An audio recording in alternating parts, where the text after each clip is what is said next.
linakucheza venye linakimbia. Ndio maana siku moja nikawa nasema hivi, siku moja nakumbuka nilikuwa ni wapi, nikawa naelekeza baba fulani, nikasema hivi, nyinyi baba ambao mnaruhusu wake zenu kuvaa suruali mnaliwa, yaani mnaibiwa wake zenu. Yaani mke wako anavaa suruali, wale watu wa nje wanamuonaje? Yaani ni kama anavaa, yaani ni kama yuko uchi. Kwa nini msiwe na akili? Yaani yupo kama uchi.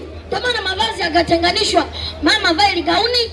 Yaani wamama wa leo wanaovaa magauni yanayobuluza hadi mchanga hawapo, wanavaa vile vya hivi vile vinavyobana kama liko uchi, yanajipitisha, hayana shida. Unafikiri mwanaume akifika akimwangalia hata mtamani?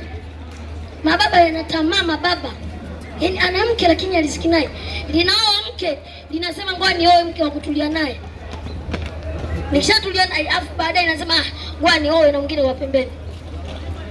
Asante nyinyi madereva, mimi naonea huruma sana, eti hawako sababu hapa niko mbali, ngoja niongeze mpi mdogo, niongeze mke wa pili, mke wa tatu hivi. Ngoja nikuelekeze sawa. Mungu amesema mkaijaze dunia, ngoja niwaelekeze hivi. Baba una watoto 10. Haya,